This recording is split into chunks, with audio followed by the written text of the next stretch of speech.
Before One Piece ends, I need to know that the future world's strongest swordsman, Zoro, is at least relative in strength to the future king of the pirates, Luffy, or else I won't be satisfied. I'm sorry. Look, after the Gear 5th Awakening in Wano, the power gap between them is way too wide, but it's not gonna be like this forever. Just like Luffy said, this is his peak. I don't envision Gear 6 happening, but if it does, I'd be very shocked. Maybe the Warrior of Liberation form is gonna have variations the same way Gear 4 did, but that's all I can see happening. But we still haven't even gotten close to Zoro's full potential. We don't know what's under that covered eye, that's one. Some people like to think that him being cut is simply an aesthetic design choice and a repercussion of training with his future opponent, Mihawk. Let's be honest, that'd be lame, bro. I think Oda's cooking up something. There's these subtle statements regarding Zoro's Conqueror's Haki potential that are very interesting. First of all, Zoro's a dumbass. He unconsciously uses the color of the Supreme King. Even Luffy's got him looking stupid. He's like, how are you not aware? It's literally leaking out of you. Then Gabon's like, Haki's only useful when you consciously control it. The easiest way to look at it is, Zoro's Haki growth is not organic because he's wielding Enma. Enma is obligated to drain you. That's how it works. So it's Zoro's responsibility to always regulate and stabilize his Haki whenever he's holding this thing. And ever since this old ass SBS,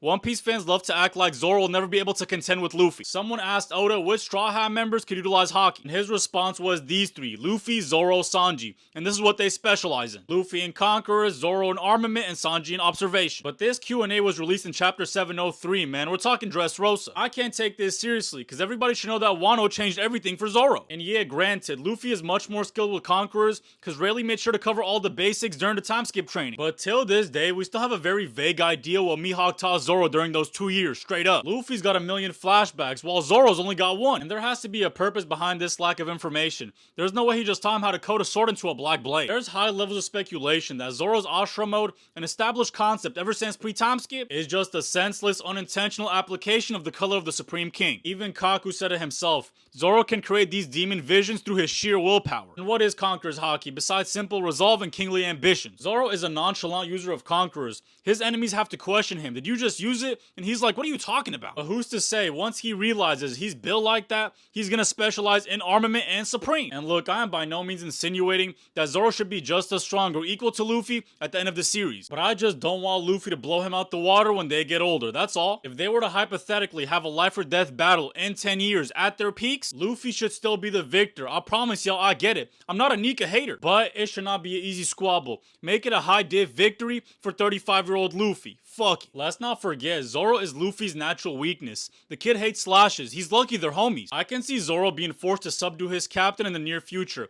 It could play out like the Rock situation. Imu could use Dami Reversia on Luffy. Zoro would have no choice. The King of the Pirates is undoubtedly a harder goal to obtain compared to the world's strongest swordsman. Mihawk said it himself, but each throne deserves equal respect.